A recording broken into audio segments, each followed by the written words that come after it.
71% of North Carolina voters want criminal justice reform. So a poll released by the North Carolina Chamber of Commerce this week shows that 71% of North Carolina voters favor criminal justice reform. 92% of the respondents reported feeling somewhat very safe in their communities, and a majority of 59% had never experienced any victimization to crime. And we're talking one of the big states that likes to LWOP people or put people in prison for life. Lifers, LWOP, death penalty, anyone who is confined to a life behind bars is always painted as worst of the worst. The truth is the lowest recidivism rates are people that have either had a life sentence or have served 30 plus years in prison. Yep. The House Republican Committee, all the Republicans on the representative side voted to allow Donald Trump and ICE and other law enforcement agencies to begin deporting U.S. citizens. Statistics show that 1 in 2 Americans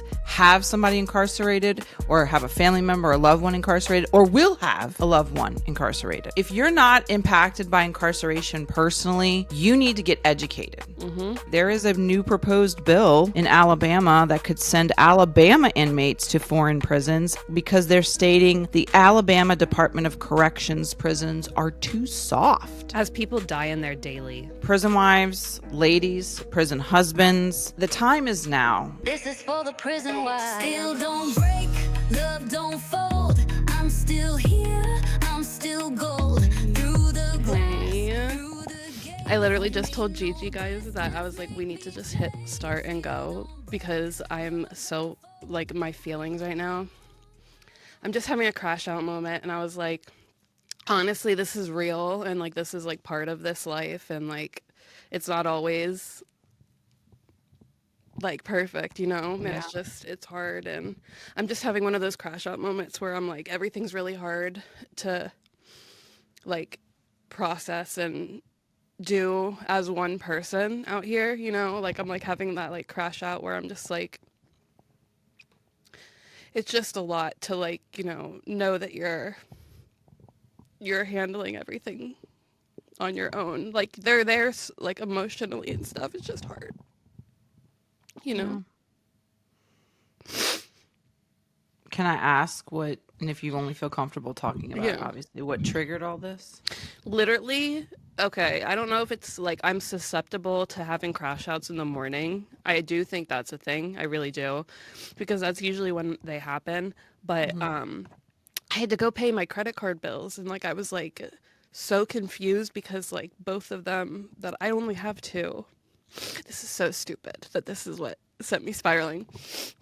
And I was looking at, and both of them charged me an extra 100, 200 or 300 some on each of them, and I was like, what? And it was it's the interest fee and stuff, and I just am really naive to a lot of this stuff, and I'm learning, and it's hard when you don't have anyone to to help you figure it out. Yeah. And it was just a lot at once, and then Joseph's trying to be there for me on the phone and support me, and then I'm just already angry because I'm so angry that I'm I have to do this for the rest of my life, figuring things out, and it's I don't need to think about that right now, but that's my brain goes to the worst place where I just fall into that hole, and it's I wish that I was better at stopping myself and not letting it get to that point, because this did not warrant this. Yeah. I understand that. But let me say this life is not easy. And when you realize that you have to do a lot of this on your own, these are genuine, real, emotions that you're not alone. This is normal. I wanted to let you know, that was the first thing I wanted to say. The way you're feeling, I've felt before, and I'm sure, prison wife A, B, C, D down the line have also felt like this. When you get so overwhelmed and you're the only one that can handle it because they can emotionally support you, which is wonderful. And I'm not taking anything away from that, but it really hits hard, and it's the reality of the situation. And, you really feel that. And I felt it this past week. You're feeling it right now. And I know somebody's going to feel it tomorrow. So this is real shit. I mean, I know we're not 10 minutes in, but this is real shit right now. This is how we really sometimes you can't help but go to the worst scenario. I do it all the fucking time. It, I, So just know you're not alone in that, and this is absolutely normal. I think what like hurts also, because it's like not only do you have to like balance and deal with like your own feelings, which are like super fucking heavy already, but then Hmm. like I feel bad that I'm like crying and getting angry with Joe because it's like like I'm not angry with him, but I'm just like I don't want to like push any of those feelings or put them on him because it's not his fault. You know what I mean? He's obvious. Yeah. Am very well aware that he's in prison for Yeah. life, and it's just like I can't be like I it just sucks because it's just a lot of like grieving over and over again Yeah. sometimes, you know? It is. It's it's the I mean, especially if you've been, like we always say, if you've been with somebody on the outside for a long time and you've been in a relationship and then you go into this, you have to grieve the loss of having a normal relation, like a normal, having a partner out here. Like you have to grieve the loss of that person almost. Hmm. And it goes away. And, you grieve, you go through a really long process of grieving. But there's times when it comes back up, and that goes for anything. It's not just prison wife life. That goes for any major loss that you ever feel. So I yeah, literally, it's honestly, it's probably also just like everything going on in my life right now because like I was like saying to Joe, I was like crashing out. I was like sending him like different people that I went to high school with, like they're buying like these big, phenomenal like houses and like living these like lavish lives like with their like spouses and stuff. And I'm just like, and yeah, I know I love Joe and I wouldn't trade him for someone that has these things. So like I don't want that to be what I'm communicating either.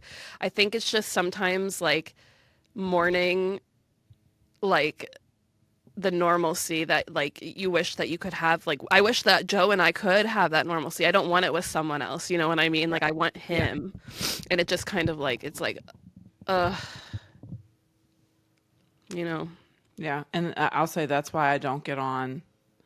That's why I don't get on my OG Facebook. I just stay on my prison wife Facebook because I don't want to see all that. Like, because I mean, and keep in mind, Facebook is just highlight reels, right? But Hmm. it's hard to see everybody else like living these wonderful, lavish lives on Facebook, and then you're here and you're like, I'm by myself. And I'm like by myself. So that's why I don't even get on my original Facebook from when I was in college. Like that's when I first started this Facebook. I don't even get on it anymore. It's just it's hard to watch and constantly it hurts to constantly see that. it's so weird cuz like I feel like this stuff it doesn't always mess with me or affect me, but like I don't know. It must be like my hormones or something's going on in my brain where I'm like, I wish that we could have like, it's like I'm just mourning the life that Yeah. I wish we could have. And then when I start to spiral is when I start to be like, what if we never get that? And like, I know that that's a very much a reality he has. Oh, wow. Yeah. But then I'm like, my hopeful brain and like knowing everything he's doing, I'm like, but no, like, the world can't end up like that. Like, he's doing like so many good things. Like, but it like that is very much a possibility, and then I start to think about those things, and it's like like I said, stopping myself from. Yeah. Amen. That was me yesterday. I'm gonna be completely honest with you. Hmm. I went to visit yesterday, and as I was driving up there, I'm like, my God, like I'm tired of doing this. Like Yeah. I'm just tired of the 2 hours there, waking up early, getting packed up, put the ice chest in my car, like the whole, pony and show parade that I have to do to go to visit. And I'm like, I'm burnt out. Like I'm tired of doing this. Yeah. And it had been 3 weeks since I'd seen Michael. So obviously I was lonesome for him, but I'm also, part of me was also thinking like, I get there and I get processed and I sit there and I'm like, what if I never do this again? Like, what if I just say, I don't deserve this lifestyle. And so I'm just going to move on and leave Michael behind. And And then I started thinking, and I'm like, damn, like, what if I really did do that? And people And do. then I felt like, oh my God, like not having Michael in my life, not having him as my partner, my best friend. That's a world where I would just be an emotionless creature. Yeah. Like I would be a void, Hmm. basically. I might meet somebody who has a lot of money and be able to buy me all these things, and I'm gonna be a materialistic, SOB, and that's not who I want to be. You know what Yeah. I mean? Hmm. And then I'm thinking on the bus too at the same, I mean, I was not spiraling in a bad way, but just my mind was just Yeah. going. And I'm like, holy shit, what happens when I can't drive here to Angola anymore? What happens when I'm so old, I'm going to have to rely on other people to bring me to the prison to visit Michael? Like all of those thoughts were like going in my head as I'm getting to the prison, as I'm driving to the prison, and I'm sitting in the prison, as I'm driving on the bus to go see Michael. Like I thought about all that, and then I spent a whole day with him from 10 to 4 p.m. and all those thoughts went away because I hung out. That's all you I hung need. out with my best friend yesterday. Hmm. I hung out and it's effortless. It's Yeah. so effortless. And I walked away going, I don't want to love anybody else. Like God, I mean, listen, I'm not into talking to God very much, but I talked to God yesterday. Okay. See, you're getting me emotional. I know. I know. Okay. I know. I talked to God yesterday and I said, God, I know you've put this man in my life for a reason and I love him and I was meant to find him because I've walked 33 years of my life without knowing this man, and all of a sudden I've met him, and my whole life has changed. Yeah. And I know we're supposed to be together, and I know this is meant for me, but goddamn, God, like you decided to give me the best man and the most beautiful relationship ever, but fuck, you made it really hard for me. You know?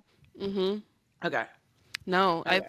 I literally, when I was going through all my religion stuff, that was like part of my like anger thing, and everything that I keep reading keeps telling me that I need to like surrender, Yeah. like my like not ask him for, because that's like I get to places where I'm down like this and I'm just like why, and that's when I call on God, and it's not like I need to like, I'm sorry, I'm really not trying to get religious and I'm not a religious person either, but Mm-hmm. like that I need to like step back and like surrender myself and my feelings, and not just when I'm down like this, but Yeah.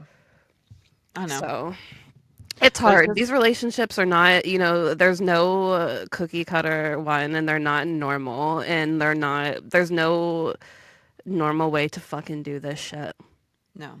And and listen, I mean, I it's good to have people that are in your corner that understand what you're going through, and I think that's why we do this. I think that's why Hmm. we sit here and we talk because I'm sure there are other people going like you're not the only one. I'm not the only one feeling these feelings that we're having, and it's important to talk about it, and it's important to have people that are around you that understand it. And if you need help with any credit card stuff, please come to Mama.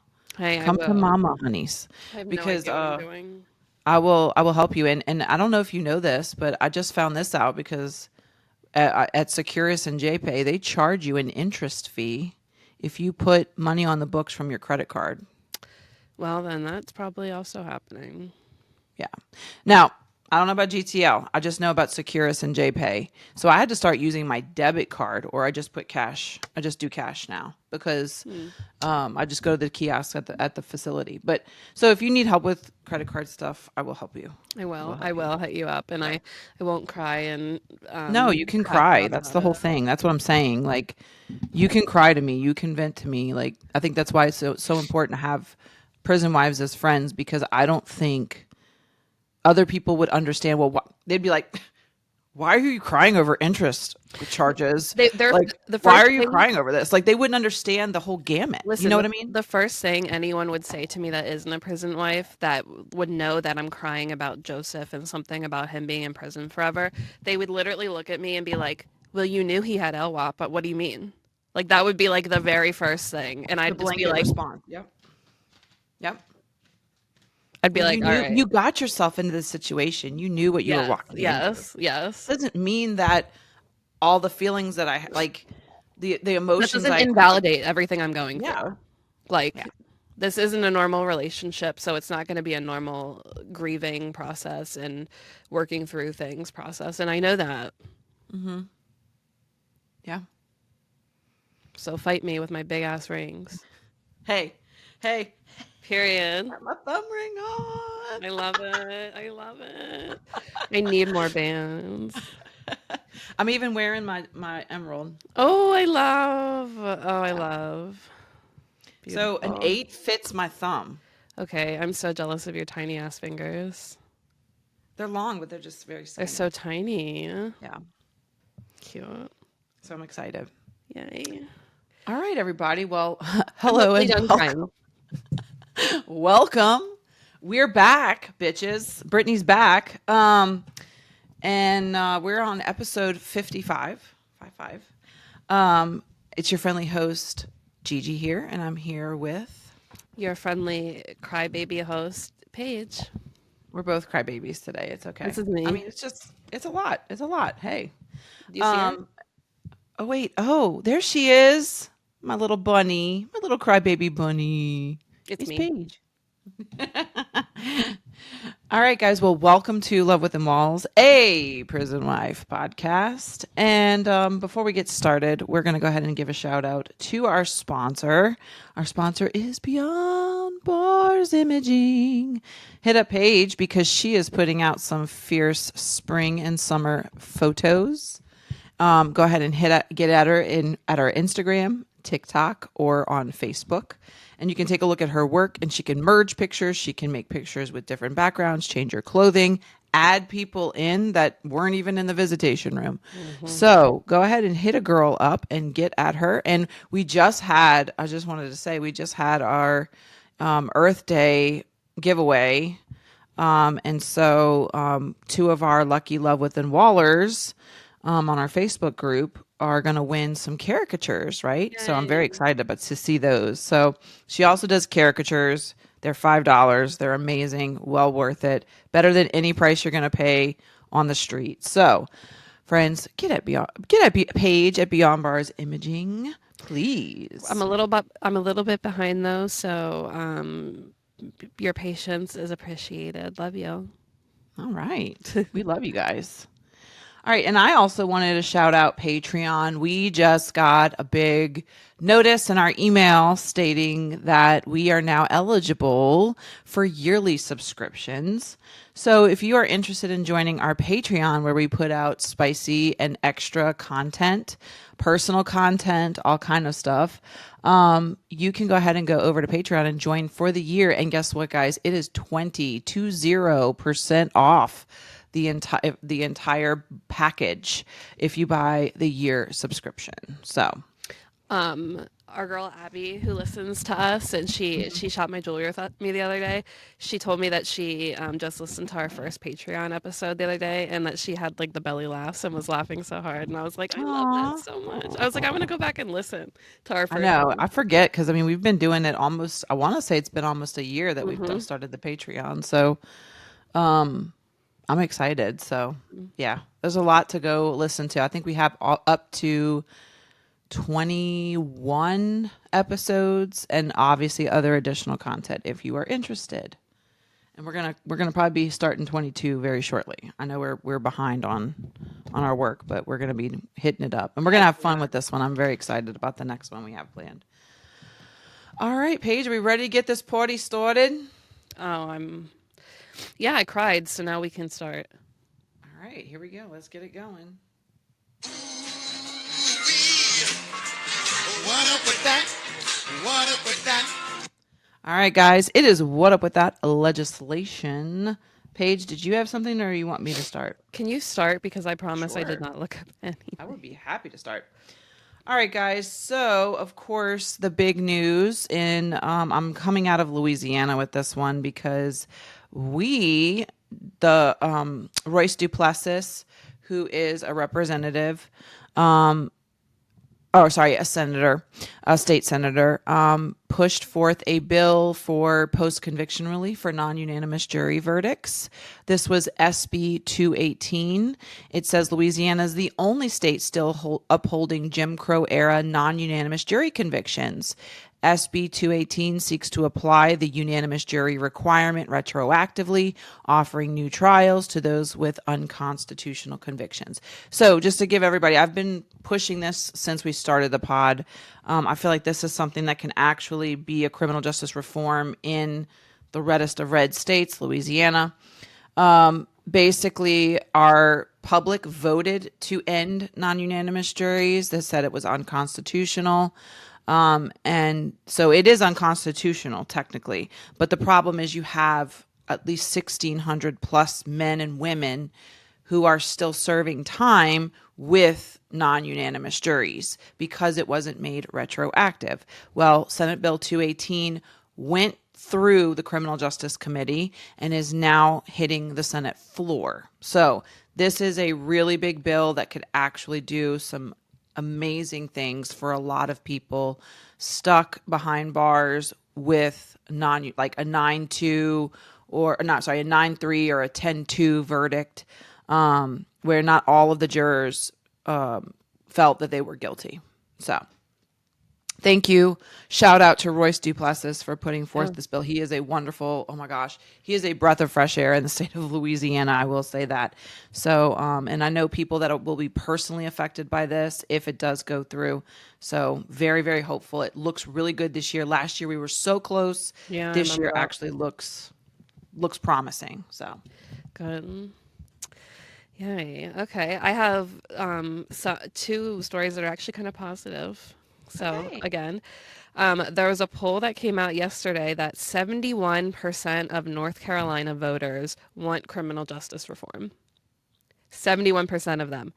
So a poll released by the North Carolina Chamber of Commerce this week shows that 71% of North Carolina voters favor criminal justice reform. The survey conducted in mid-March sheds light on public sentiment that safety, justice, and potential solutions to reduce recidivism and create a more secure community.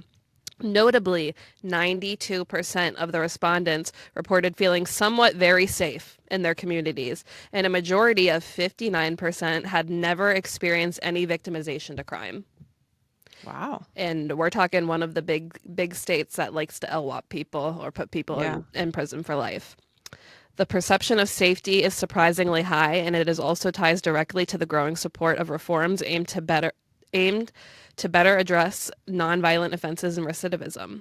So, that's getting pushed through over there in North Carolina, and I think that stat is going to help them, hopefully, greatly.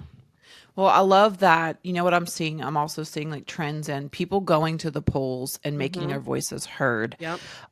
We just had an election yesterday. Unfortunately, I did not get a chance to vote since I was visiting, and I forgot to early vote. So I'm usually one of those people that likes to early vote, get my vote in, all that stuff. It was a millage, and our voters, especially in the capital, Baton Rouge of Louisiana, voted to not give Hiller Moore, who is the DA, who loves to execute people and put people on death row, voted to not renew his millage. A big fuck you That's to the awesome. DA. Good. Which is good because the people of Louisiana are saying enough is enough. Like clearly it's not working. Yeah. You know? Tough on crime didn't work. We know that. Although, all these people want to roll back on it. Yep. My other very positive report actually comes from the California Parole Board. They released their 2024 Significant Events Report, which is something that they release every year. And the findings were everything that we've been screaming on here, everything everyone says. It's just now we have the stats to prove it.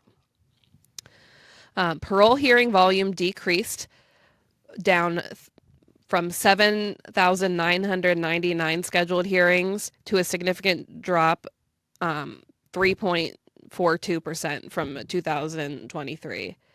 The drop in parole grants was down 20% Shit. from 2023. The overall parole grants decreased 31%, down from 35% in 2023. Grant rates varied by populations. 43% of persons in women's institutions were typically given Yeah. parole. 30% of persons in men institutions were given it, which is down from 35% in 2023. 30% of youth offenders were eligible and only given, which is down from 38% in 2023. 32% of elderly were eligible and given, which was unchanged. Okay. This is really where the craziness comes up that we have been screaming. All right. Recidivism rates for those released from prison sentences remain remarkably low. Only 2.5% of persons released between fiscal years of 2011 and 12 and 2019 and 20 were convicted of a new crime within 3 years. 2.5%. Wow. But less than 0.5% were convicted of a new felony against a person within 3 years. So the numbers of 0.5. reoffenses are extremely low. That's not even 1%. That's 0.5. Wow. This report also showed that they were a lot less likely to grant parole if, of course, the prosecutor showed up, and a lot less if family showed up. The parole granting was only 19% when families showed up. Okay. Victim families. So Yeah. all of this data is, we've been saying it. A lot of these policies are fear-mongered and created that way. But now that this data is coming directly from the California Parole Board, I think we also see why they created this parole board that they're creating. You know what I mean? Like, it's like, oh, so this is really why you guys actually had to kind of do this, because you see now that you don't even have the data to back up your policies. Where are these policies being created from? Fear. Fear mongering. Yep. Yep.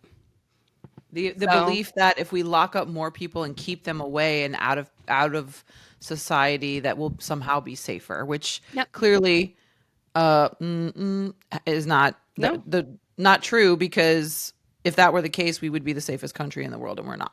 Yeah. We have some of the most staggering amounts of gun violence in the world. Mm-hmm. So just had to throw that out there because, lifers, LWOP, death penalty, anyone who is confined to a life behind bars is always painted as worst of the worst. And it's just not. No. And the truth is the lowest recidivism rates are people that have either had a life sentence or have served 30 plus years in prison. Yep. Because they're not coming out and doing shit to get back in there, please. Michael always says, I don't ever want to come back to this place. No. I will do whatever I have to do. I will walk the straightest fucking line to make sure I never end up, or I'm never put in a position to where someone might, try to get me back there. Yeah. You know what I mean? So he's, like he says, like here in Louisiana, I don't know about it in California, but in Louisiana, they will set you up. They will set you up big time. And you will have, like, that's why he's so worried about living here where I live, because my ex-husband is a police officer in this parish. So he's like, he's going to mess up my parole. Like he would mess with me. Like that's the paranoia we have here in Louisiana. So he's like, I will do whatever I need to do to not be in any type of situation where I have any chance of returning back to prison or committing any type of, parole violation or whatever. Which is typically not the same mindset that people who serve shorter sentences come out with that do get that public free period. So just saying. Yeah. All right. Well, do we want to move into, do we have any mean tweets? Shit, I feel like we did. I feel like we did. I mean, there's no way we didn't receive mean tweets in the past 2 weeks, let's be honest, but I don't know off the top of my head. Well, the biggest thing obviously is we're going to hit on in our main topic about advocating today, but one of the mean tweets we got was that apparently Michael, as I'm drinking my Miguel. Oh yeah, because he's safe. Coke Zero. Apparently, he's Michael is no longer an American. Michael is an illegal alien that should be deported back to El Salvador. That's Oh, what some of the mean tweets I and saw mean comments were. I saw some of them that were like, your husband's wife or white, he's safe. Yeah. So you're actually getting told conflicting things. So Yes. Yes. So apparently, Michael is an illegal, or not illegal, but undocumented immigrant, and then he's also safe because he's white, so he's not going to be deported. So, yeah, okay, guys, you got okay. people get really mad. That's like literally one person commented on that video and was like, I know two people who went through the process to become legal, and it's not that hard, and blah blah blah. I go, with all due respect, buddy, knowing two people who have gone through the process and had no issues does not make you a fucking expert on the subject. So if you could just shut the fuck up. Yeah. I said it a little bit nicer, but that's what I wanted to type Well, and say. I mean, I can tell you firsthand, my dad went through the naturalization process, and it's not just a slam dunk. There's a lot you have to do. There's a lot of paperwork. There's a lot of processes you have to go through. So it's not like you just show up to the DMV and go, I need an ID. It's not like that. It's not. So just saying. Thanks, guys. We did have a lot of support for the latest post, the latest video about the possible deportations, and we'll get into that in a little bit. But I want to thank you guys for all the support, and the fact that you guys are also saying, like, I'm nervous about this too. Like, this is a real concern, and it's getting realer by the day. Alabama, and now. I mean, we were going to hit on this, but I'll go ahead and go there.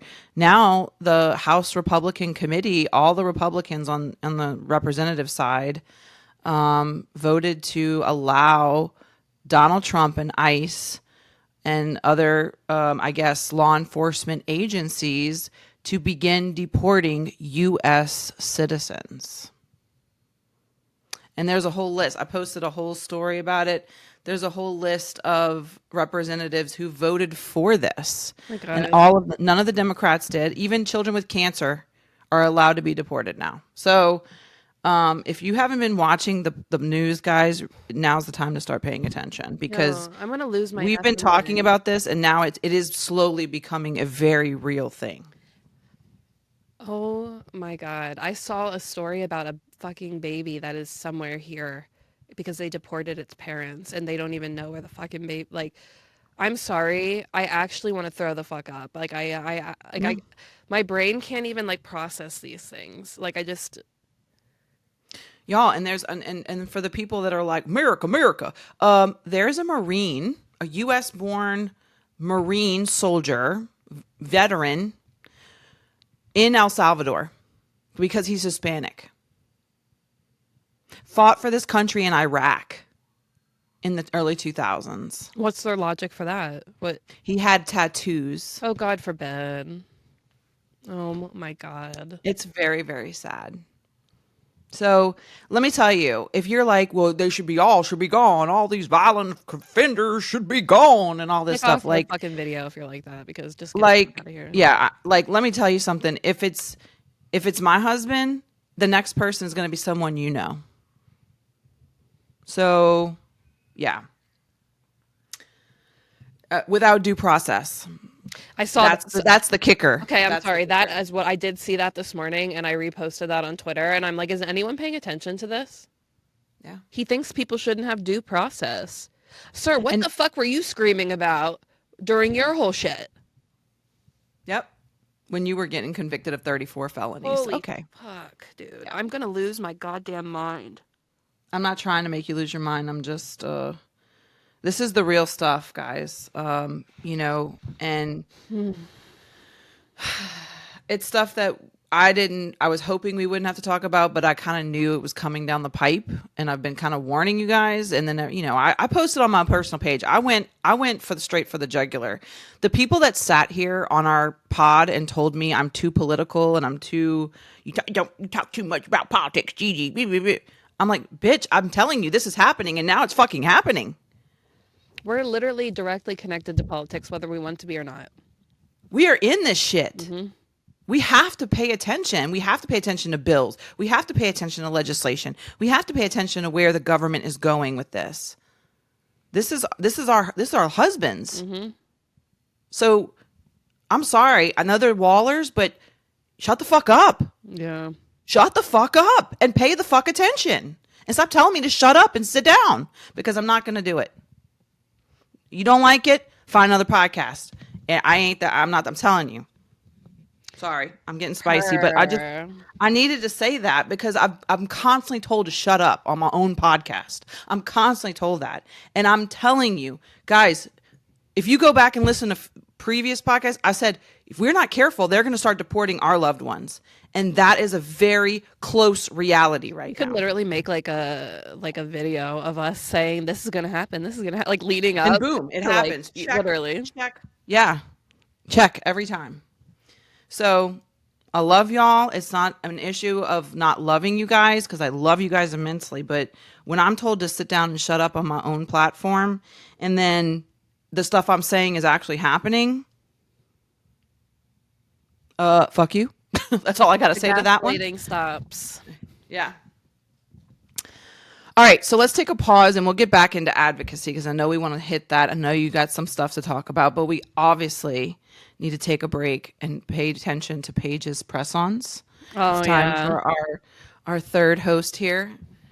I noticed yesterday Paige went live on TikTok, and she has these beautiful, like, I like to call them like a heavenly halo glow. It's like a nude. Yeah. So our friends that are listening, it's like a nude at the base, and it goes to like a more of like a ivory tip. Am I wrong? Or yeah, it's like it like fades. Yeah, it's like an ombre almost. Yeah. I love. So what name are we giving these lovely ladies today? And they're pointy. They're I don't know what do you call them when they're pointy? Almond. Okay. Let's I don't know. I can't. Nothing's coming to my brain right now because I've just been crying. Let's see. Nude to white. We could just call them nude. Nudie? Because they're like nudie, yeah. Nudie. She's pretty. She's very modest. She is modest. She's like, yes, like I'm here, but love it. All right, so let's go ahead and get into our main topic. And obviously, we want to talk about advocacy. And I'm assuming you want to talk about what's happening in California. Yes. I know it was something that you were like, I can't take much more of this. This is terrible. This is horrible. But I think a lot of people were talking about it in the prison wife groups. And it just goes into this, and the deportation stuff just goes into why we need to use our voices more now than ever. And, unfortunately, we didn't want, we talked about this last time, I said I don't want to talk about it until we have something to worry about. And, I'm going to be honest, we still don't. We know that he is proposing a bill, okay? But it still is going to take time. And also, everyone needs to, believe in me and have faith that there are a lot of orgs that are on this shit and have been on this shit and are ready to jump on this shit. Apparently this assemblyman Tangipa is the same dude who didn't want lifers to have conjugal visits forever ago when they allowed them to. So this is some dude who has a personal vendetta and has been waiting to jump on some kind of situation. Yeah. And publicize it and make a big media outcry and create this whole debacle. So basically, for anyone who's unaware, which everyone probably is familiar now, there was a congressman in California named Tangipa who says that he is going to draft and create a bill that changes how conjugal visits are handled in California. He really didn't get so specific to say, but it was pretty much insinuated that it was lifers that he's talking about, or also one breath he was talking about anyone who has a violent crime, which is a violent offender. Yeah, which is a lot of people. And he's bringing up these two situations that happened at Mule Creek, and he's using them to fearmonger, which is exactly what we have talked about. I would love to see the data of all of the motherfucking CDCR prisons of how many family visits there have been in total since allowing lifers. in comparison to these two. Now, I am not trying to make light of them, but you can't just there are bad apples everywhere. There are bad apples in prison. There are bad apples out here. So like when something like that happens out here, that's not something that's even thought about twice, like about changing something. You know what I mean? Like Correct. it's you can't label these men and women as their sentence. And we've already figured that out. You've already sentenced them improportionately. You've already put them behind bars at different rules and different depending on how they look and where they came from or how much money they had. So how are you going to give them permission to do certain things based off of that labeling that you just, gave them? It doesn't make sense. And places like California that say that they are this California model and doing all of these things, I would be very shocked if anything like that would be allowed to happen because that's not very California model, and that is absolutely going to be terrible. I'm biased to the situation, of course, but anyone with a fucking brain, anyone that knows how advocacy and recidivism and rehabilitation works with visitation and family visitation knows these visits are everything. Yeah, they really are. And can I just ask this? Because I think I heard you say this, and I'm making sure I heard this right.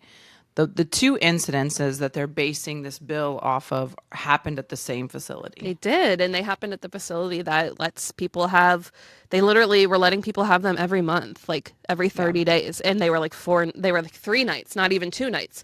And that's why I have so many questions for Mule Creek. I'm like, how many times did they check on people? Because like I've been at family visits and they make you go outside and like, you don't have privacy. So like, I'm very curious as to all of the people who worked there, and it's not a coincidence, I don't think, that these two situations happened at the same prison. Correct. That's why punish an entire system that is working for two incidences. Not that it's saying that, like you said, not making light of the situation, but why strip everybody when it's clearly only happening at this one facility? And apparently the one guy tried to unalive himself like 2 weeks before going out to the visit, and that was a known thing by CDCR apparently. And I'm like, I would love to see documentation on that, and maybe dive into the conversation of their counselors and COs that they have within CDCR, and what is their job, because it's not mental health and it's not making sure that anything is good there. They literally don't fucking care. Yeah. So Yeah. I just have so many questions. Like, to the first thing, for the solution to be, oh no, we're gonna take it away.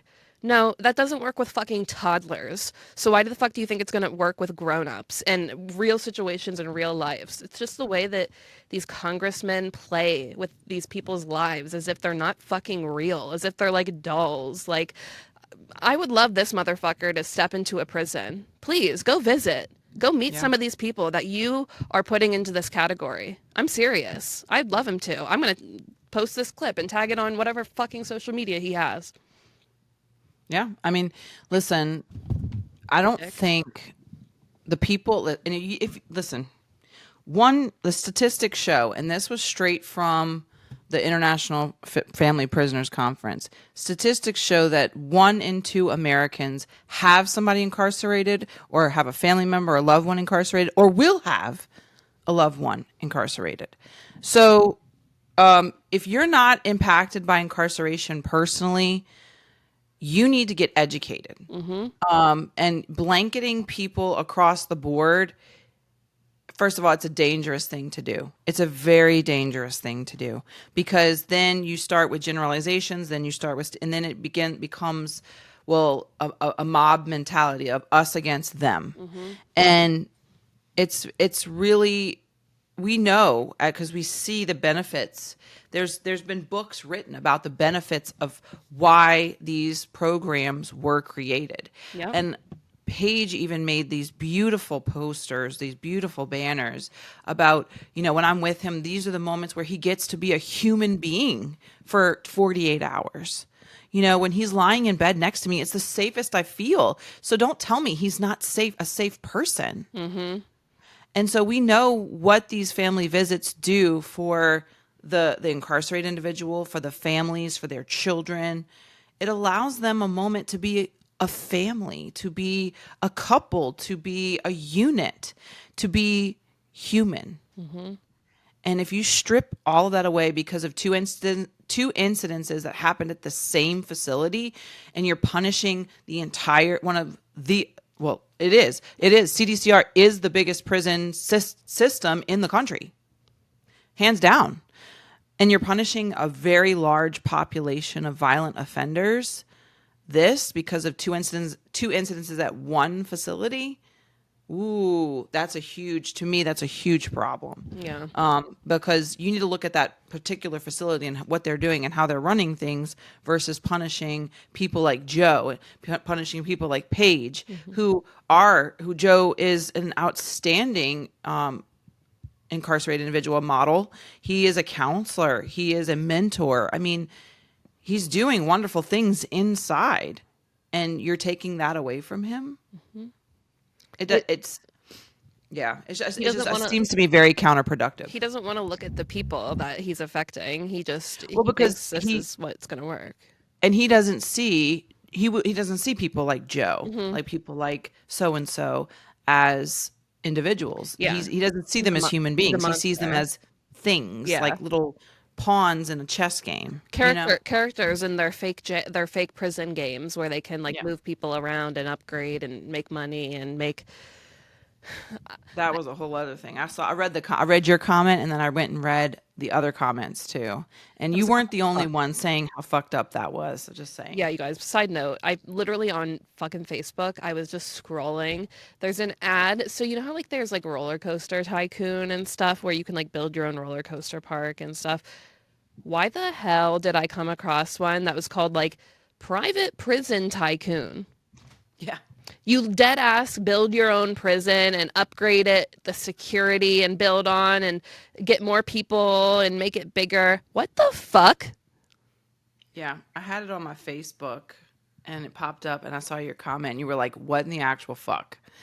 And some guy said, I served 5 years in prison. This ain't a game. Yeah, what the fuck? And guess what, y'all? They're literally laughing in our faces now because this is what happens. This is how the people that own private prisons do look at prisons. They literally are like, this is a game. They're like, now let's work with app creators and let's make a game where other people can see how fun it is. And then they'll maybe want to grow up and do it. You know what I mean? Yeah. You're inhumanizing them. Anyways, let me shut the fuck up. No, it's true though. It's true, and that's the sad reality of our society. I pulled up my thing I wanted to read that I wrote that you had mentioned about that just kind of I tried to bring a little bit of human to these. Not that any of the people that need to read it will ever read it, but it made me feel better to make it. Yeah. So I said, they call him a number, they call me foolish, they call our love a mistake, but for 48 hours, we are not statistics. For 48 hours, he wraps himself around me as we sleep. I feel his breath on my neck. I feel his hand in my hair. I am safe. In that tiny borrowed space, he is free to laugh without fear, to be silly, soft, whole, not a man surviving, but a man living. He cooks for me meals that he can't even eat, but he pours his love into anyway because giving is one thing prison cannot steal from him. We fight over what to watch, we cry about the life that we lost, and we dream about the life that we still build even here. For 48 hours, we are simply two people who belong to each other, no longer subjected to endless judgment, no longer labeled as shadows of the worst day of our lives. Just two souls finding a way to stay alive in a world that would rather forget us and our humanity. And until our next visit, we carry those hours like a heartbeat, refusing to forget. Holy shit, I got chills and I'm tearing up. Dude, I almost started crying just reading it again. Holy shit.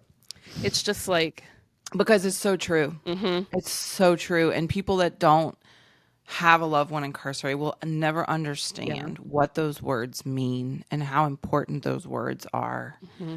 And those feelings that go with that, all those emotions and that time that you have together. And, if people, I will say this, because this politician obviously pisses me off.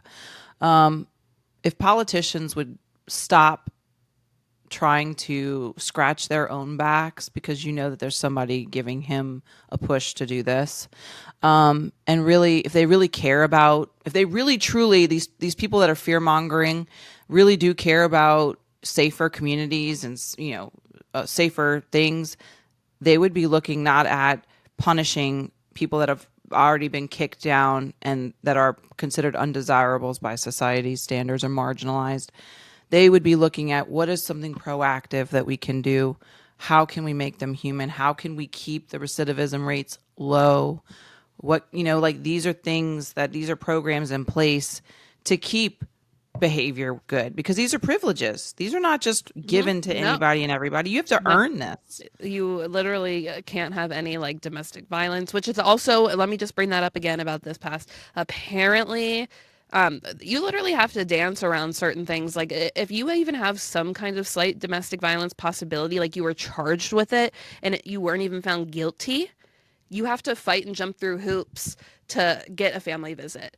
This man, one of the men who was part of one of the situations, apparently had some kind of DV situation where he shot his ex-girlfriend and unalived her. But I think it happened in like 96 or something, back when there was like not a law that was like I don't know. I don't really know. I haven't fully dove into it. This is what I've heard. And I'm like, that, if that alone is true, that's insane.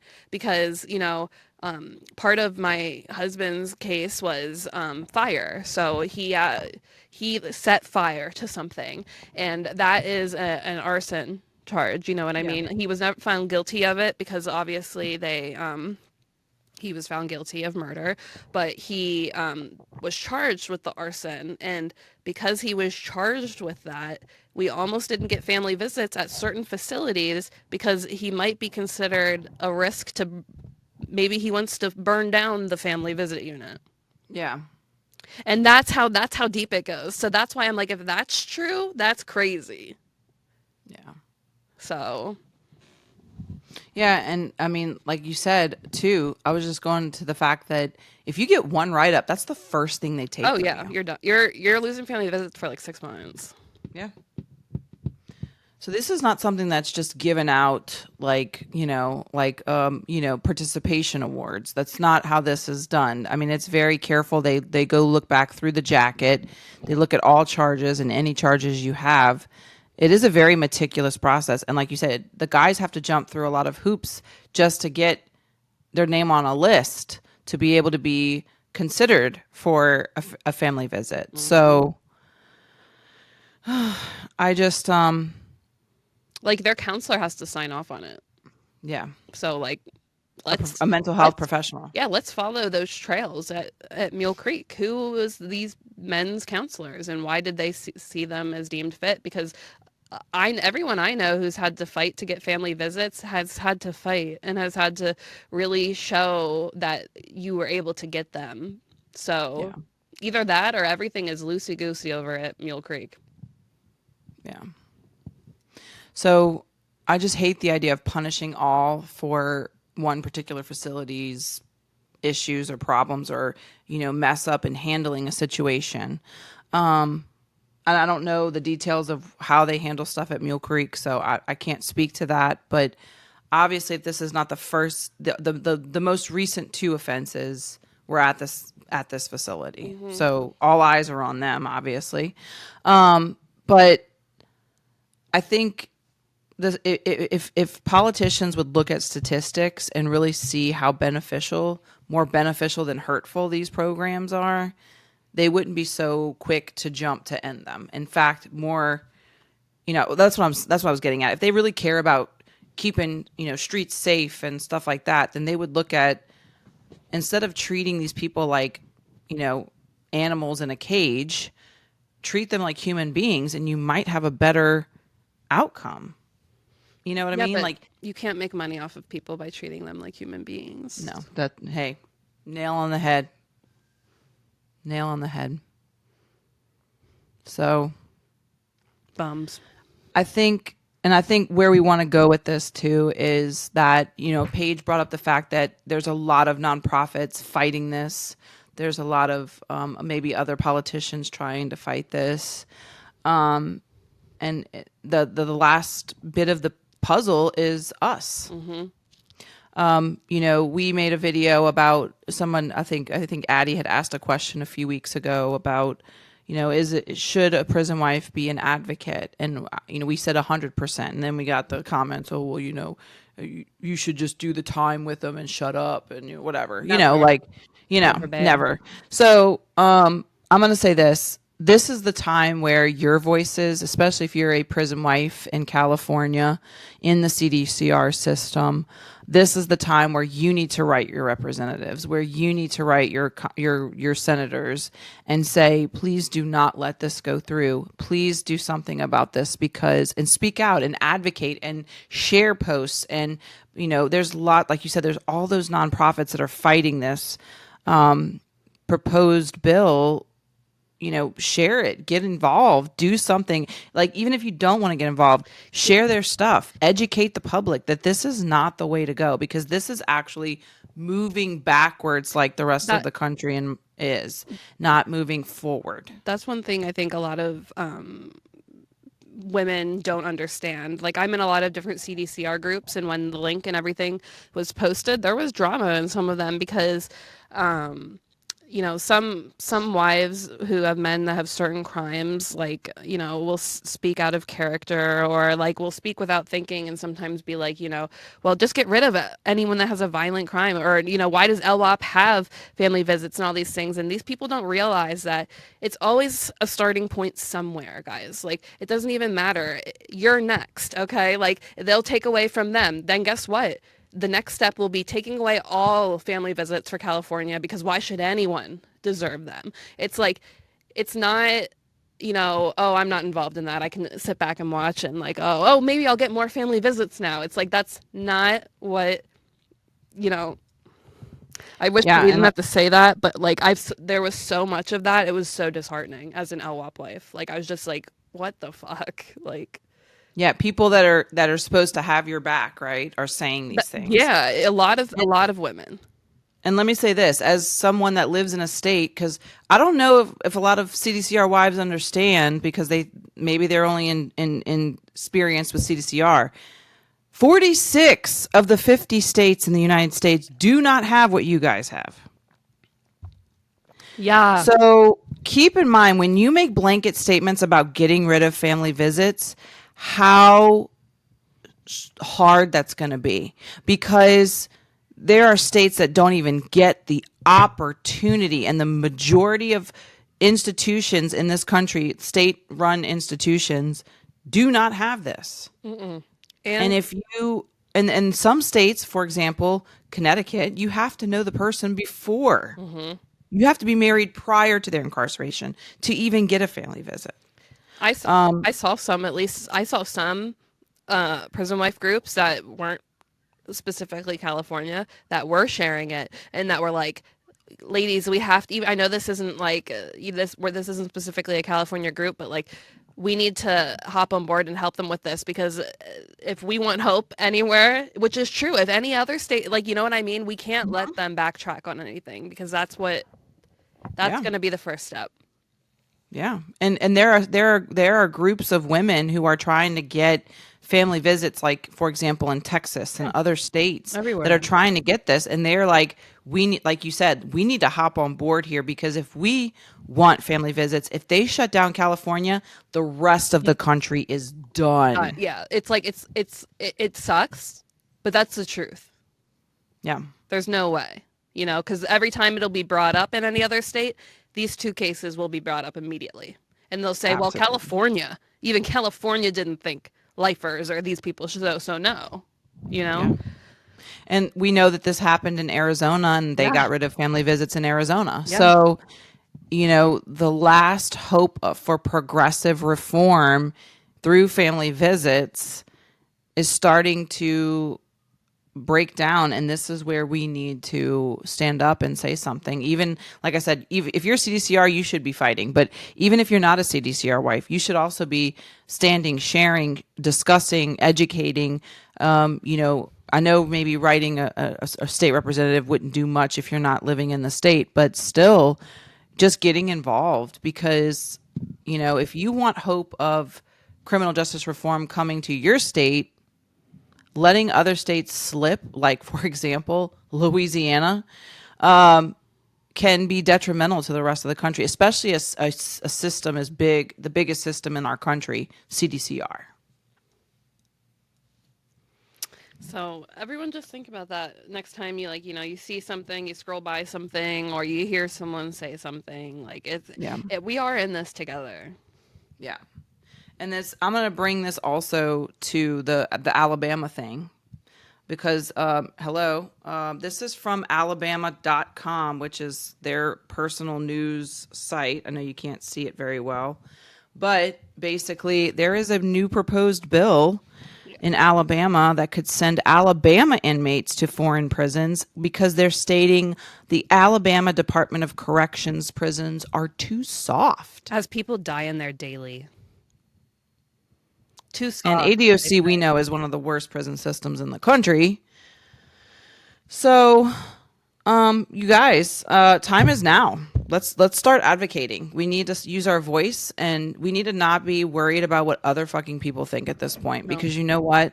People hate us. People sit here and tell us the same shit every day, like it's 2016. Don't break laws, don't go to prison. Don't break laws, don't go to prison. Well, things happen. People break the law. I mean, it happens every day. Nothing's going to change that. No. So instead of saying, they're pieces of shit, we need to say, no, they're not. They're human beings. They're our family. And we do not want them canceling privileged of things like family visits or sending them to making legislation to be able to send them to El Salvador. Yeah, there's no goddamn fucking reason for that. Yeah. So prison wives, ladies, prison husbands, the time is now. If we've never been in a pickle bigger than right now, now is the time. There are private prisons building prisons in El Salvador right now that will send our loved ones whether we want them to or not. So, and our politicians seem to be in agreement that they should be going and that they should not have privileges. So we need to use our voice. We need to use our voice. And if you haven't watched the clip of Addie's why prison wives are important to use our voice, this is our narrative. This is storytelling. This is us telling the human experience of incarceration, the lived experience of it. And people need to know about it. People need to understand that, hey, it might be you, it might be your neighbor, it might be your cousin. What happens when they get in trouble? Are they a piece of shit too all of a sudden? Does their label completely change to an animal that needs to be restrained and caged and rot in a cell 23 hours of the day? Just saying. So that was my tiddly bit on advocacy and why it is so important, especially in the culture we have right now that's happening in this country. Yeah, there's no reason to not use your voice, and especially when it's, those people that we love inside. So fuck what anyone thinks, guys. Y'all, and let me just say this. We're all, I know I'm talking to majority female, and if there's any male out there, you're beautiful as well. We are beautiful, independent women who love with all of our hearts. Mm-hmm. And when we said this from day one, it takes a very courageous person with a huge heart to love someone that is inside, the person that all of society has said is worthless. And you're doing something that not a lot of people can do because they don't have the capacity to do it. So you know what? It's time to say, fuck you, Billy Bob. And it's time to advocate and use your voice because you are a strong, beautiful, independent, motherfucking, stellar woman. And you can do this. And we all are in this together. It can't just be me and Paige. It has to be all of us. We need you guys. Yeah. All right. Do you have anything else, Paige? I don't. I probably did, but starting this crying. Okay. Well, I'm proud of myself for being. I'm proud of you, honey.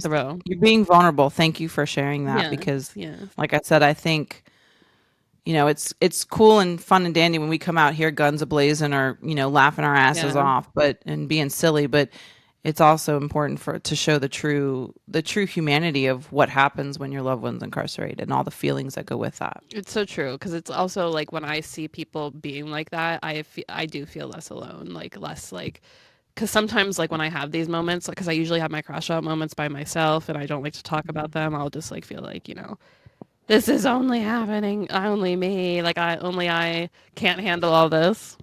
Yeah, and I wasn't planning on talking about the feelings I felt yesterday at all. I was planning on just keeping that in and just saying, okay, well, I got through it. But, knowing that you were feeling that way, it made me feel like, well, maybe it's important for me to talk about how I was feeling. Like I was ready to just be like, well, fuck it. I could just say fuck it and walk away and live a happy, go lucky life. But that's not really what my heart wants, So. Period. Uh-oh, Paige. Uh-oh. Our favorite incarcerated individual is calling. Are you ready? I am. Hello, this is a prepaid collect call from your boy Fred. an inmate at Florida Correctional Institution. Oh, Florida Fred. We're two of the women in his beautiful prison harem, apparently. Well, yeah, did you see that someone else commented on one of our videos and was like, well, also Fred calls me. Oh, yes. It's been confirmed that Fred has multiple biddies. So he's got lots and lots of ladies. I'm telling you, we aren't the only ones. We need to get, what does the Florida have that you can get like public record? FOIA, follow Yeah. FOIA. we want to see who's on Fred's call log. And who visits him. Yeah, especially who visits him. Yeah. All right. So Florida Fred has called. That means it's time for your questions and comments. Paige, do you have a few? I do. Or you have one to start? I do. The first one I have is from the lovely Indy who listens to us. It was just her birthday yesterday, so happy belated. Happy birthday, Indy. We love you. Yes. What is one thing this journey has taught you about yourself? Ooh, that I am a lot stronger than I give myself credit for. Yeah. I would have to say the same. And that like I think I'm able to push myself to do things I didn't think I could ever do. Like all the prison situations that I've been put in and like visiting Joe and like situations I was like I would never do, like I just do it now. I'm like fuck. Yeah. Yeah. Like I've also learned a lot about life in the sense of giving up those things that like letting go more. It's getting easier as the years go by of getting. I can't even talk right now. Blah, blah, blah. Letting go of the things you cannot control. Mm-hmm. That's a huge one because it took me a long time to get there. But I feel like that it's taught me a lot of patience. It taught me a lot of resilience when, the challenges come in, when these new policies come out and, you feel like your whole world's going to spiral. Like this past week, we were hearing that there might be a new warden and he loves lockdowns apparently. And so I'm like, well, at the end of the day, there's really not much I can do about it. What's going to happen is going to happen. So I think that too. yeah, I identify with that. I think like it also helped me with realizing that people's opinions don't matter as much as I used to like give them weight to matter. Like, cause like before, like I would be like, Joseph is this great person and people would say mean things and I would try to be like explaining to them like, well, this, and like, humanize him. And whenever they would like shut that out or just not care, I would be able to like kind of sit back, reflect and be like, okay, so they don't care actually. They just want to assign him as these. And like, I've been able to accept that and move forward with multiple people. And that's also helped me with multiple different things in my own personal life and realizing like some arguments are just not worth going there because people are set on misunderstanding you or, Yeah. Yeah. And I will say like to add on to what you're saying, this life and this podcast and being here as a prison wife has made me have a lot thicker skin. Mm-hmm. And like you said, I'm not worried about what other people think, because at the end of the day, they're not going to sit here and make me happy. Yeah. They're not going to sit here and be my best friend. So meh, you don't really give a shit about me anyway. So why the fuck would I care about what you think? Yeah, like, And your words do not hurt me. no, not at all. You know? Not at all. It's like That first one we had, the first one, that one hurt. Mm-hmm. Like that was my first taste of true hurt. And then I'm like, I don't give a shit about this bitch. It's like it doesn't make it, like, if anything, I genuinely feel bad. Like if someone like leaves a terrible comment, it's like I wonder what you're going through to make you feel like that, because nothing we said provoked like that kind of reaction. Like, so praying for you. Yeah. But yeah, I would say tougher, more resilient, and able to bounce back, and thicker skin. Yes. For sure. Mm-hmm. All right, I have a comment that was left in our inbox from one of our listeners named Gabby. She said, "Hi, ladies. I love your content." And she has 2 questions for the pod. So she's got a question for you, Paige, and she's got a question for me.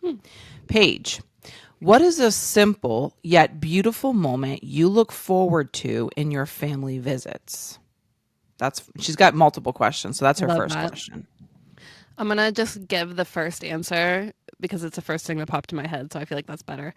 The moment when I'm in the transfer van, like being drove over to the family visit unit, and no matter what, even though I know Joseph's already been in that unit for probably like 3 hours, he's paying attention and listening for the car, so he will always go out and be standing there behind the fence in the unit, like waving and waiting for me. So I sit in that car the whole time, and I'm just like so anxious and ready to get there and get like that first glimpse of him and like be like, oh my God. And then knowing that I get off and I get to like have the full time, and like, you know, it's like the beginning, and then like, you know, it's like it's everything is like recharged in that moment. I think that moment's always like the most special for me, you know. I love that. Yeah. I love that. All right. Her second question is, what is your staple meal that you guys like making at family visits? Oh, love steak. Love steak. But actually making, I'll just say the little pizzas, because like we get like the bobali, whatever, like bread, and then like the sauce and like actual cheese, and like make it and then eat it, and Together, it's so yeah. good. It's so good. So it's like from scratch kind of, and that's always the same thing. Y'all always eat the same stuff. Always. Well, sometimes I'll switch it up, but I'm very much a creature of habit, and like I love my like. You like going and knowing what you're going to be making. And, yes. Yeah. Okay. Yes. Okay. All right. My question she had for me was, if given family visits in your facility, what would you cook for Mike or him for you? And what would you look forward to doing the most? Okay. So the first part, I know Mike loves Mexican food. I know he loves Italian food. So I would probably make some type of either Mexican dish or lasagna. No, he loves lasagna. I would love to be able to make lasagna, because that's a hard dish to make. Like that's a long, tedious dish to make. But I would love to make that for him, because I know he hasn't had lasagna in almost 30 years. So I would love to be able to make that for him, and he would probably love to have a I'm gonna be an asshole here, but white person taco night. He wants a white person. He would be getting a white person taco night if he had a family visit with you. I'll stop. We're not on page. We're not on page. Should we cut that out? Oh, Should we cut that out? So I think he would love just to make. He loves, like, they serve tacos I had a taco yesterday. So he loves a good taco, like just a standard Taco Bell soft taco. So he would probably make white people tacos for sure. I love that. What would we look forward to doing the most? Okay. So obviously the go-to answer would be to obviously finally be able to make love and have those moments. For both of us, so if you asked us this question, it wouldn't be about the sex, believe it or not. It would just be laying in bed together. That's that's my favorite part, but beyond the sex, obviously. Yeah. So if I would look forward to that the most, like, yes, I would, of course, I would love to be able to make love to Michael and have that intimate time together.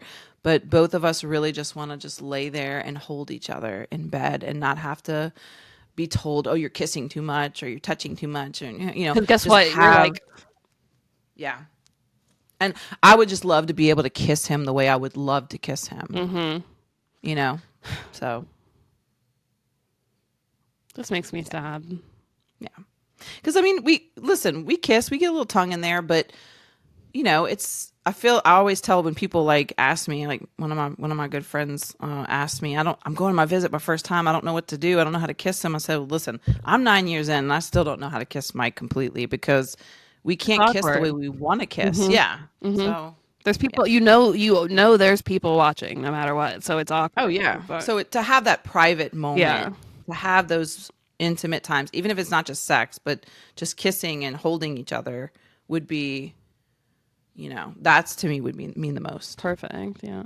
So thank you, Gabby, for that. Yeah. Those beautiful questions. We love you, honeys. Yes, ma'am. Thank you. All right. Next question, Paige. The last question I have is from our girl Addie. Miss Addie advocates. She said, if you were in a prison wife house on a reality show with other prison wives, what would your role be? Oh, I would be the mama bear. You would. I think I would be the one. Oh God, I don't know. Or the funty. I'd be the funty. The fun auntie. I would probably I would be probably trying to get everyone to like advocate or do something weird, like you know what I. Trying to take a stand now. Yeah, like I'd be like everyone would be like trying to like chill out or like have fun, and I'd be like, but let's create a nonprofit in this prison. You know what I mean? People would be like, we're going to the bar. Yeah. I'd be like, okay, mom's got the Uber. Let's go to the bar. And Paige is like, we gotta get this nonprofit off the ground. Meanwhile, there's like one of the rooms in the prison wife. Oh my God, there's a subdivision in the prison wife house where it's is this your inmate side? Oh yeah. Where everyone in there is the people that post in that group, and it's like we have like divisions. What a show would that be? Oh my gosh, where's Lifetime when we need Yeah, them right. here? Hello. That's you don't need to hire any actors for that, y'all. We got you. Oh. All right. I have a comment. Paige, I'm sending you. There's one more question I forgot to send you, so I'm sending it to you right now. There's one comment or question that I told this person that I would put it on the pod. All right. So, question, ladies. This is from one of our Wallers, Jess. My man's neighbor in his dorm has been getting high a lot and on tainted tobacco to the point where he's fainted, and now my boyfriend doesn't talk to him as much or cook with him. I can tell it bothers him losing a friend in there, but he hasn't admitted it. Any ideas as how to help him through that loss? Thank you so much for all the help and support you've given us. You guys are an inspiration. Thank you, honeys. Thank you, girl.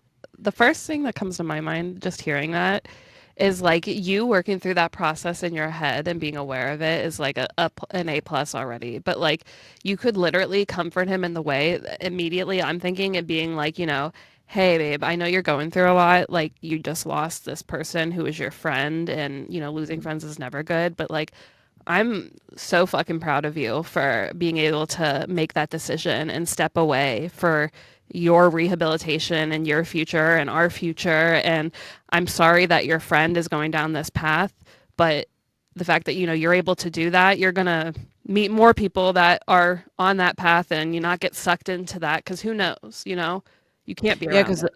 I will say, like, if your pod person or your cellie or whatever your partner in your cell is called, if they get caught with something, you're also guilty of that too. You're going to be found guilty of it. Yeah, that's just how prison So is.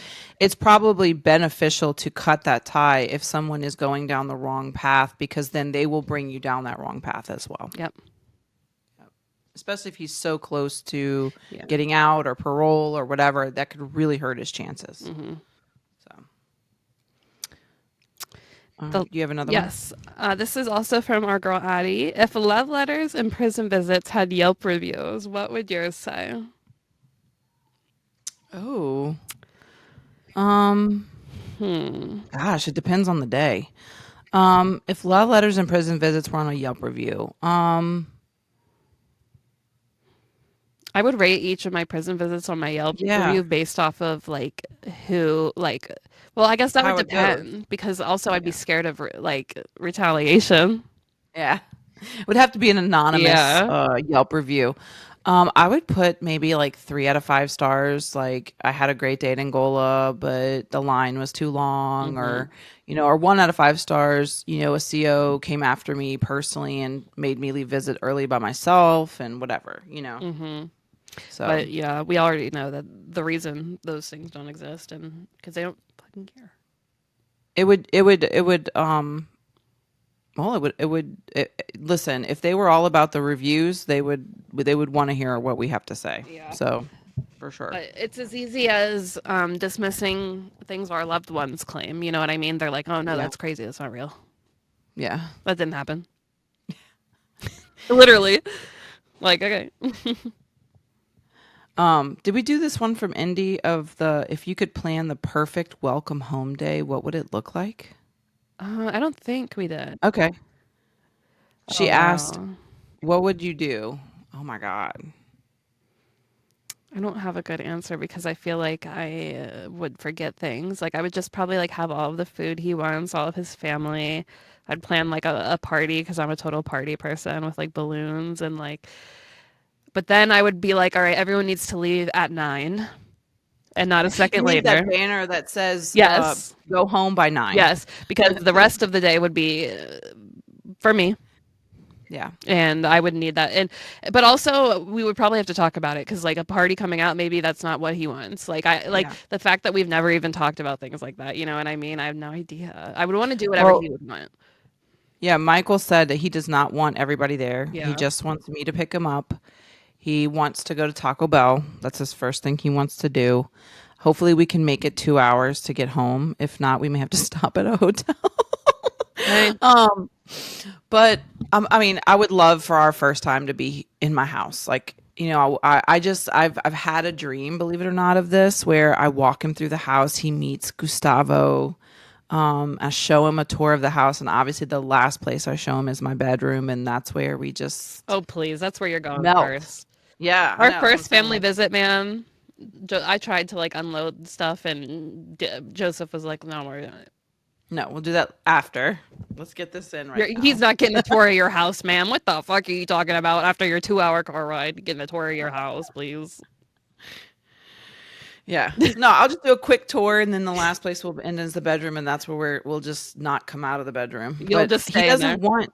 He said he doesn't want his family there. Like he Hey. just wants time for us, and then eventually we'll have a thing with the family and For But sure. I think get he that. just wants to. Yeah. So yeah, Taco Bell and getting home. Period. All right. Is there another one we had or no? I don't think so. Okay, I have one more. This was something that somebody put in our inbox, and I'm not gonna say her name because I don't think she wants me to say her name, but she is in a pickle in a situation, and I know that she's not alone in this. So I wanted to share this, and she said, she asked if we could put it on the pod. I wonder if you can help me. So me and my husband have been dealing with a crazy ex. I blocked her on everything, and yet somehow she joined a prison group on Facebook for the prison he is at, pretending to be his wife. She manipulates her older daughters by asking them to let her help out since they work, making it seem like she is just being a good person, but she isn't. I finally had enough and told my husband to tell her to back off, or frankly, I don't know how much more I can take. Do you think I'm wrong in this? Sometimes I feel like he doesn't have my back when it comes to her because he is so naive to see her manipulation. And what pisses me off the most is I've been there since all this nightmare started. Never once were his kids there or even that crazy lady. It was always me. So I feel so frustrated. So maybe you can put this on the podcast and I would take any advice. Thank you. So My heart. yeah, I know dealing with baby mamas So I was is a gonna whole say other. it's a baby mama. They I'm assuming so okay. I because was it gonna talks about say her 2 daughters. yeah. Yeah. It gets So I know dealing with a baby mama is a whole hell of a world in itself. I've not had to deal with that, thank goodness. But I know that it can be a very tricky thing because obviously, and she said, I'm a supporter of, I talked to her and she said, I'm a supporter of them co-parenting. Like I have no problem with that. But if she's don't crossing come, lines. yeah. I feel like she is crossing lines by saying she's his wife. That's insane. And yeah, And she knows about her? yes. Yeah, that's crossing a line. That you're that's like you're disrespecting not only him but me, and like that's not cool. In our marriage. Yeah. Yeah. Yeah. And this lady has been there obviously from the jump since I guess I'm assuming he got arrested. So she feels like, I'm here. I'm here in this. I'm riding with him. And you guys aren't supporting him while he's incarcerated, but you do want to jump in when you want to jump in. And and then say the things that you're saying is, like you said, crossing a very big boundary, crossing a line that's not appropriate. But I guess he feels like I don't want to take a side because that is the mother of my children. I wonder how old the kids are, because like if they're old enough to communicate, like Well, she said they're older daughters. that's why I'm like, I wonder if like he could message them, because it's like, is it even necessary for the baby mom to like be? That's what I'm saying. If they're over 18, Yeah, I don't yeah. know if they're over 18. Okay. If they're over 18, then he can limit that connection to his baby mama. Now, if they're under 18, then that's a different game. It's a whole different ball game. So, because they're not technically adults yet, they can't make this. The mom has to be present in some of the things. If anyone has experience with situations like this, you'll have to comment below, because I mean, I know that people do, because we've talked to Yes. several people, and I feel like they might be able to give better advice on how to navigate these. Yeah. So Wallers, please. I even told her that. I said, you're not the No, you're not the yeah. only one I've heard about this about. Like I've heard from lots of prison wives the issues here with a baby mama stepping in and going overboard. So if you guys have any feedback, we would be so grateful to help this lovely lady who is obviously, very frustrated in a situation that's very frustrating because she wants to help her husband, but she feels like her husband can't pick a side and doesn't want to disrupt things or whatever. So for whatever reason. So, but I would just say for you personally, I believe in limiting contact. I'm one of those people, like if you do me dirty, I'm going to cut you off. I've cut a lot of people off, and it's my way of saying I cannot deal with that toxicity. I cannot deal with that. So you're doing the right thing by blocking her, and keeping distance from her if you feel, like she's Yeah, overstepping. because you're not reacting or doing anything. You're just simply saying, okay, well, I don't want you in my view. And that's honestly there's so many people that like I have blocked on Facebook that like we've never really had like direct conversations, but it's just like people that I was like, all right, I actually just can't even like, my life is better that you're not in my view. So Yeah. it's nothing For sure. personal. It's just, So yeah. So if you have any feedback, please help us out. The last thing we have one speaky pipe. So I'm gonna go ahead and play that.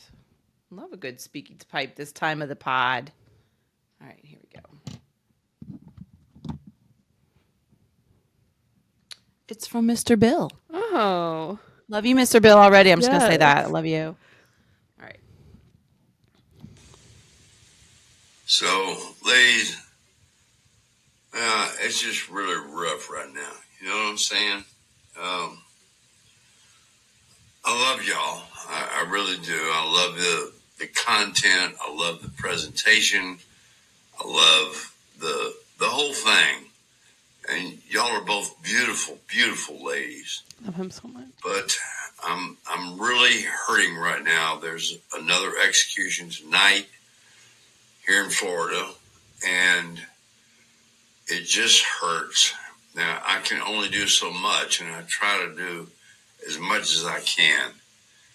But I love y'all, and I hope that you continue your efforts on behalf of Jimmy Duncan, because I'm doing as much as I can.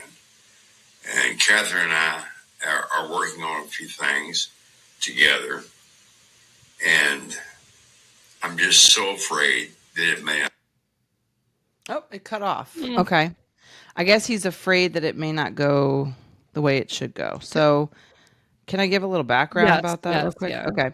So, a few episodes, I think episode 50, we interviewed Catherine Legg, who is the documentary, I like to say the documentarian, documentary filmmaker for The Murder That Never Happened. And Jimmy Duncan is the gentleman that is Mike's best friend, has been Mike's brother for 26 years since Mike got there. Who is innocent, and he was found factually innocent by a judge. A judge made a ruling on his evidentiary hearing and said that Jimmy Duncan's is overturned. It overturned his conviction. Basically, he is an innocent man, but he's still on death row right now. And we know that the DA of the parish is appealing the judge's ruling. And hanging this out in court as long as keeping Jimmy incarcerated as long as he can. So I know Jimmy's feeling it right now. I know his family's feeling it. I talk to his fiance all the time. She's feeling it. I talk to Catherine. She's feeling it. You know, it's a stall tactic. This is a political. It's not even about letting somebody go that's actually innocent of a crime that they were convicted of, that's been found innocent. It's about keeping him incarcerated because they don't want to admit that they fucked up. Yeah. So this is a political game, and you're playing with someone's life who is an actual innocent person. So when you sit here and you tell us that the justice system is wonderful and we have all these rights and stuff, keep in mind, it is very crooked. It is very corrupt, and nowhere more is it corrupt than in this state, Louisiana.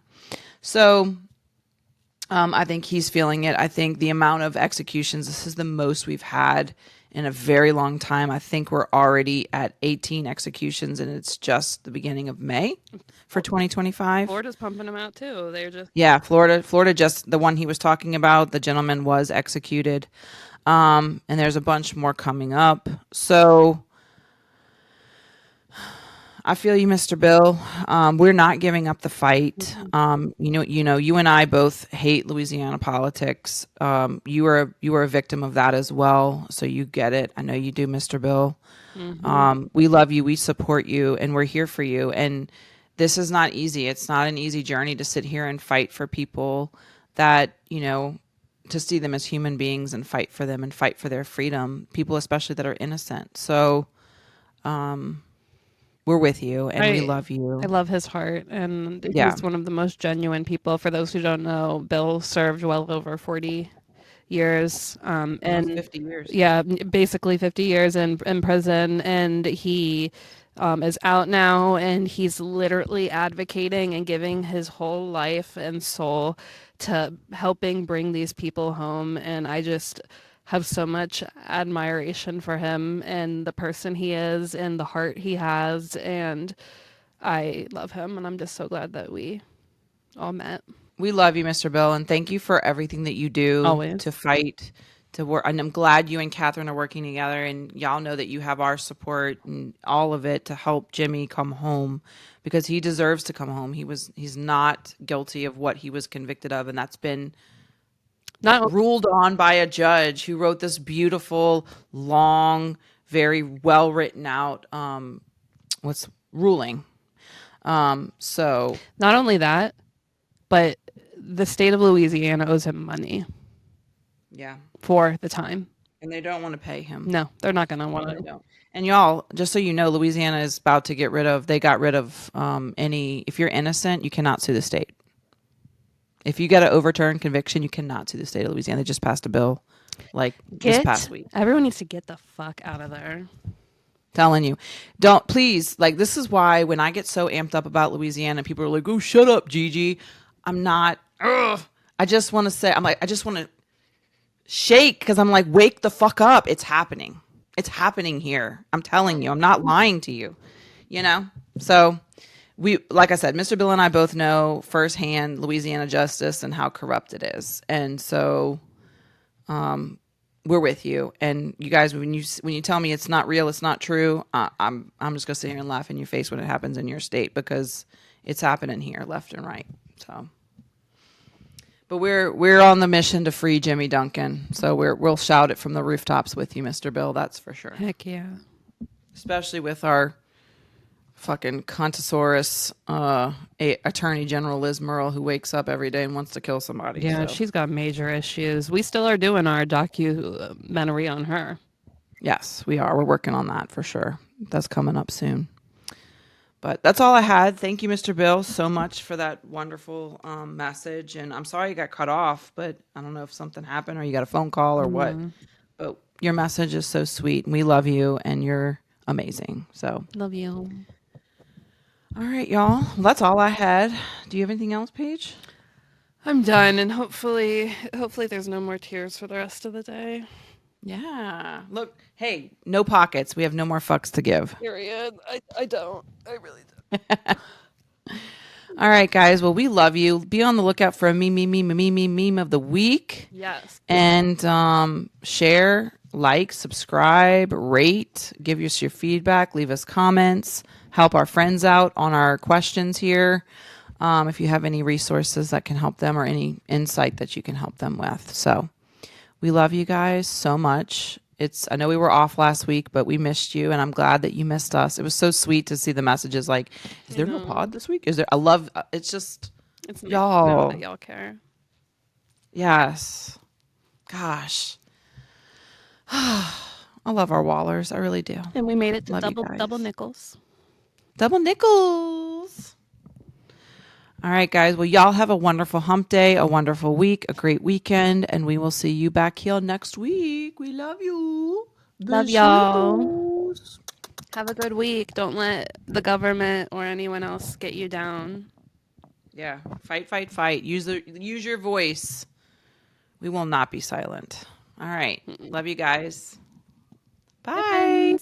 This is for the ones who love through the distance, for the ones who stay solid while time keeps ticking, for the ones who hold it down but never lose themselves. This is for the prison wives. Still don't break, love don't fold. I'm still here, I'm still gold. Through the glass, through the gates, ain't no distance make me change. Still don't break, love don't fold. I hold strong, I don't go. I don't wait, I don't beg. I hold it down and lift my head. They don't see the late nights, letters on the table, fighting through the system, just trying to stay stable. They don't see the count days, they don't feel the time crawl. They just see the sentence, but they don't see the love at all. Yeah, I made the vow and I stand 10 toes. Still got my life, still got my goals. I hold it down cause I choose to stay. This love got walls, but it don't got chains. Don't break, love don't fold. I'm still here, I'm still gold. Through the glass, through the gates, ain't no distance make me change. Still don't break, love don't fold. I hold strong, I don't go. I don't wait, I don't beg. I hold it down and lift my head. I'm a prison wife, but I'm still my own. Made my own moves, still stand on my throne. They think I'm just sitting here wasting my days. Nah, baby, I've been building while he counting the days. I ride for my love, I ride for my king, but I ain't no fool, I handle my biz. I ain't weak, I ain't lost, I ain't throwing my worth. I hold it down cause I know what it's worth. Through the letters, through the calls, through the gates, through it all. Love don't break, love don't fade. I'm still here, I'm still brave. Still don't break, love don't fold. I'm still here, I'm still gold. Through the glass, through the gates, ain't no distance make me change. Still don't break, love don't fold. I hold strong, I don't go. I don't wait, I don't beg. I hold it down and lift my head. Don't break, love don't fold. I'm still here, I'm still gold. Through the glass, through the gates, ain't no distance make me change. Still don't break, love don't fold. I hold strong, I don't go. I don't wait, I don't beg. I hold it down and lift my head.